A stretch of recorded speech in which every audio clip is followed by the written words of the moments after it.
Assalamualaikum warahmatullahi wabarakatuh. Alhamdulillahirrabbilalamin. Wassalatu wassalamu ala asyrafil anbiya wal mursalin wa ala alihi wa sahbihi ajma'in, amma ba'du.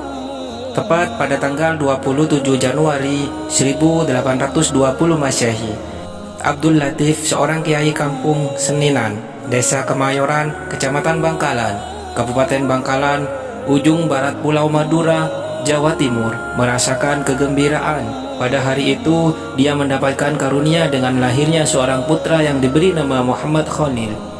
Selepas melantunan adzan di telinga sang putra, Kiai Haji Abdul Latif berdoa memohon kepada Allah Subhanahu wa taala agar Muhammad Khalil kelak menjadi pemimpin umat. Allah mengabulkan doa Kiai Haji Abdul Latif. Muhammad Khalil yang kemudian terkenal dengan Syekhona Khalil menjadi salah satu pemimpin besar umat Islam, khususnya di Jawa Timur. Syekh Khalil Al-Bangkalan berasal dari keluarga ulama. Ayahnya Kiai Haji Abdul Latif memiliki ikatan darah dengan Sunan Gunung Jati.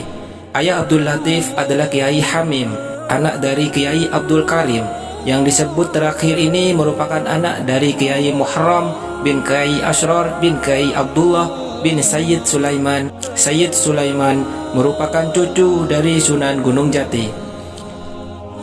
Riwayat pendidikan Syekhona Khalil. Sejak kecil, Muhammad Khalil dididik sangat ketat oleh sang ayah. Kebetulan juga Syekhona Khalil di masa kecil sangat haus akan ilmu, terutama yang berkaitan dengan ilmu fikih dan nahwu. Bahkan lebih istimewanya lagi, ia sudah hafal dengan baik Nadham Alfiyah Malik sejak usia muda. Kiai Haji Abdul Latif kemudian mengirim Mbah Khalil kecil untuk menimba ilmu yang lebih luas ke sejumlah pesantren. Awal pendidikan Mbah Khalil muda belajar kepada Kiai Muhammad Nur di Pondok Pesantren Langitan, Tuban, Jawa Timur. Setelah menimba ilmu dari Langitan, Mbah Khalil pindah ke Pondok Pesantren Cangaan, Bangil, Pasuruan. Kemudian Mbah Khalil melanjutkan pendidikannya ke Pondok Pesantren Kebon Candi. Selama menimba ilmu di pondok pesantren ini, Mbah Khalil belajar dengan Kiai Nur Hasan yang menetap di Sidogiri. Berjarak 7 km yang harus ditempuh dari Kebon Candi. Saat melakukan perjalanan dari Kebon Candi ke Sidogiri, Syekhona Khalil selalu membaca surah Yasin. Syekhona Khalil di masa muda memiliki keinginan untuk menimba ilmu ke Mekah. Pada saat usianya mencapai 24 tahun, Mbah Khalil memutuskan untuk pergi ke Mekah setelah menikah. Untuk ongkos melakukan perjalanan bisa ia tutupi dari hasil kerja kerasnya menabung saat masih menyantri di Banyuwangi. Selama melakukan pelayaran menuju Mekah, konon Syekhona Khalil berpuasa. Hal ini disebabkan bukan karena untuk menghemat uang, namun tujuan ini agar dapat lebih mendekatkan diri kepada Allah dan agar selamat sampai tujuan. Karomah Syekhona Khalil.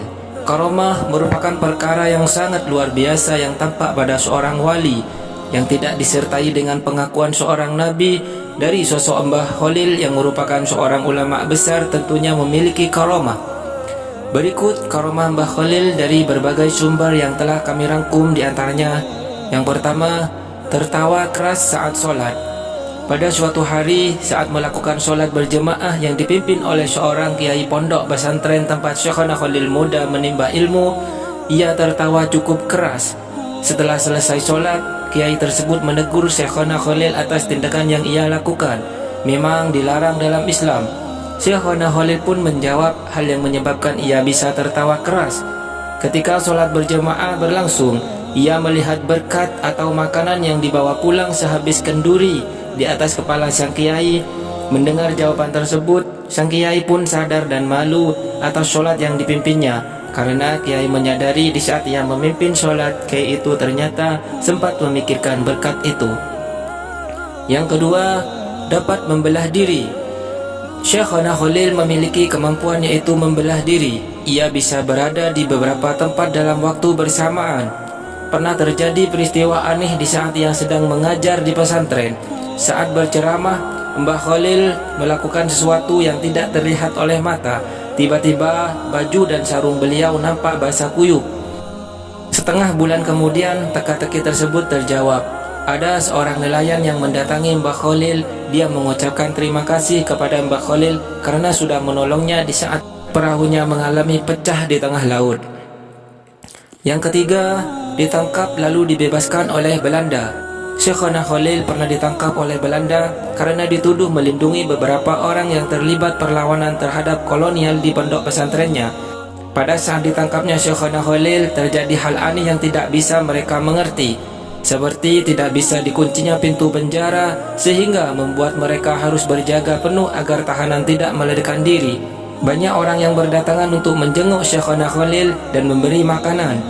Bahkan sampai banyak orang yang meminta ingin ikut ditahan bersamanya. Kejadian tersebut membuat pihak Belanda untuk merelakan Syekhona Khalil dibebaskan. Yang keempat, menyembuhkan orang sakit. Syekhona Khalil memiliki karamah yang sangat luar biasa. Dalam kisahnya diceritakan ada seorang keturunan Cina yang sedang mengalami sakit lumpuh. Padahal sudah dibawa ke Jakarta, namun masih belum juga sembuh. Lalu ia mendapatkan informasi bahwa di Madura ada orang sakti yang bisa menyembuhkan penyakit. Setelah mengetahui itu semua, mereka pergi menuju Madura, yakni ke Syekhona Khalil untuk berobat. Saat hampir sampai ke rumah Syekhona Khalil, kira-kira jarak 20 meter dari rumah Syekhona Khalil, tiba-tiba muncullah Syekhona Khalil dengan membawa pedang sambil berkata, "Mana orangnya? Biar saya bunuh." Melihat hal tersebut, kedua orang tersebut lari sangat kencang, bahkan ia tidak sadar bahwa ia sedang sakit. Tanpa mereka sadari, mereka sudah sembuh. Mereka sangat bersyukur atas karamah yang ia dapatkan dari Mbah Khalil. Setelah Mbah Khalil wafat, bahkan mereka sering datang ke makam Mbah Khalil untuk berziarah. Semoga kisah ini dapat menambah takwa kita kepada Allah Subhanahu wa taala. Wassalamualaikum warahmatullahi wabarakatuh.